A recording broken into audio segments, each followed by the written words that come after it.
সিলেটে হযরত শাহজালাল রহমতুল্লাহি আলাইহি এবং হযরত শাহপরান রহমতুল্লাহি আলাইহির মাজার জিয়ারত শেষে মদনমোহন কলেজের ৭৫ বছর পূর্তি অনুষ্ঠানে যোগ দিয়েছেন প্রধানমন্ত্রী শেখ হাসিনা। বেলা ১২টা ২০ মিনিটে শাহজালাল রহমতুল্লাহি আলাইহি এবং ১২টা ৪০ মিনিটে হযরত শাহপরান রহমতুল্লাহি আলাইহির মাজার জিয়ারত করেন তিনি।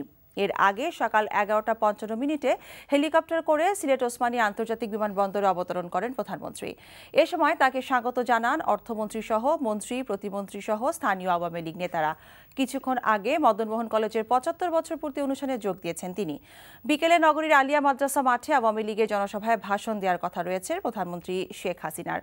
সফরে প্রধানমন্ত্রী ২৬টি প্রকল্পের উদ্বোধন ও ভিত্তিপ্রস্তর স্থাপন করবেন বলেও জানা গেছে। তাঁর সফরকে ঘিরে পুরো শহর জুড়ে নেওয়া হয়েছে বিশেষ নিরাপত্তা ব্যবস্থা। সিলেট মদনমোহন কলেজে আছেন আমাদের স্পেশাল করেসপন্ডেন্ট আহমেদ পিপুল। আমরা তার সঙ্গে কথা বলছি। পিপুল, মদনমোহন কলেজের হীরক জয়ন্তী অনুষ্ঠান তো শুরু হয়েছে, তো এখন সেখানে কি হচ্ছে আমাদের জানাবেন। মদনমোহন কলেজের যে অনুষ্ঠানটি প্রধানমন্ত্রীর আসার মধ্য দিয়ে আনুষ্ঠানিকভাবে শুরু হলো, যে উদ্বোধনী অনুষ্ঠান ২ দিন ব্যাপী মদনমোহন কলেজের প্লাটিনাম জুবলি উৎসব। ৭৫ বছরে পা দিয়েছে এই মদনমোহন কলেজ।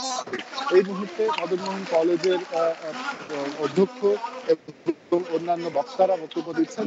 মঞ্চে উপস্থিত রয়েছেন প্রধানমন্ত্রীর সাথে অর্থমন্ত্রী আবুল মাল আব্দুল মুহিত, রয়েছেন শিক্ষামন্ত্রী নুরুল ইসলাম নাহিদ, এছাড়াও সিলেটের অন্যান্য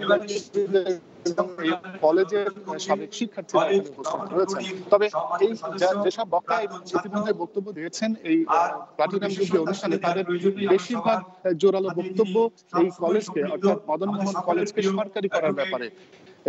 ৭৫ বছরে পা দিলেও এই শিক্ষা প্রতিষ্ঠানটি এখনো সরকারি না হয় তাদের আক্ষেপ, এবং তাদের প্রত্যাশা আজকে যেহেতু সরকার প্রধানকে তারা মঞ্চে পেয়েছেন, তার কাছ থেকে এই দাবিটি আদায় করতে পারবেন।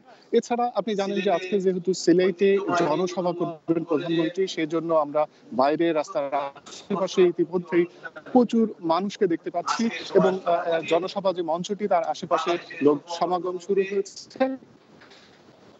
এই অনুষ্ঠান শেষ হওয়ার পরে মধ্যাহ্ন বিরতির পর প্রধানমন্ত্রী জনসভা মঞ্চে ৩টার পর উঠবেন বলে ধারণা করা হচ্ছে। এই ছিল মিতা এখানকার সর্বশেষ। জি বিপুল, আপনাকে ধন্যবাদ।